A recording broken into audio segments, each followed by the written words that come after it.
Our Python challenge, the biology/Python challenge, we are looking at moving ahead towards our second problem. But just before that, we do have an informational page here, and it is called "It Pays to Be Careful."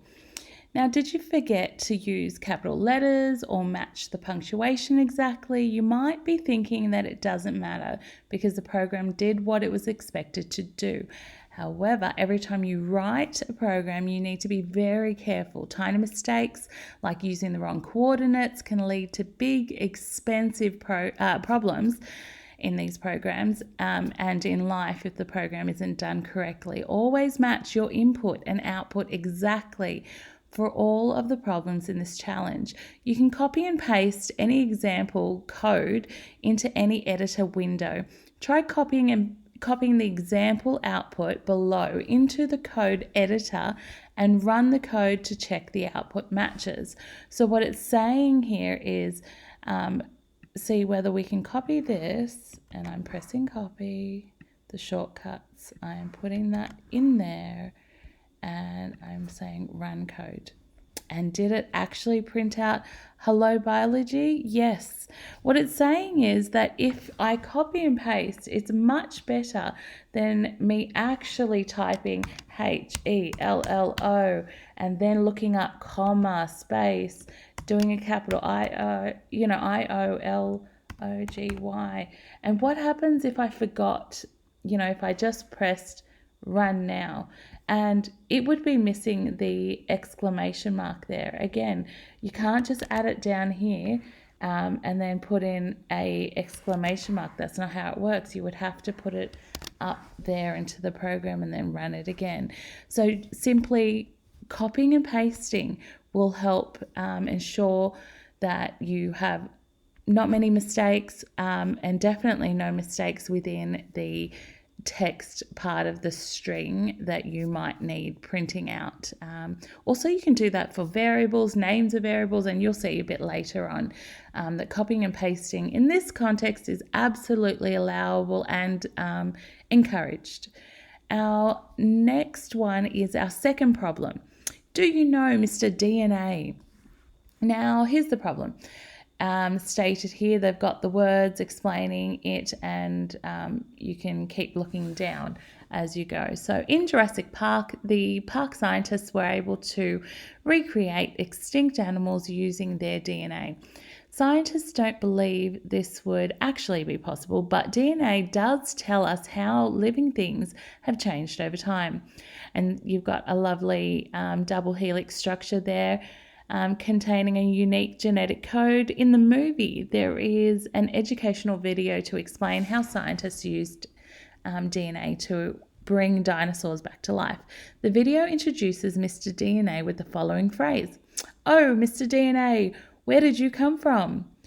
And it's asking us now, write a program that prints this same welcome to the screen. Remember that the marker is really picky about punctuation and spelling. Okay, so it's telling us it wants to print, they want us to write a program so that it prints this out.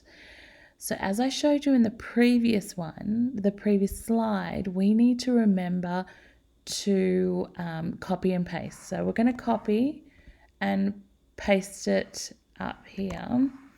But here's the thing, that's our text. What are they asking us to do? Write a program that prints.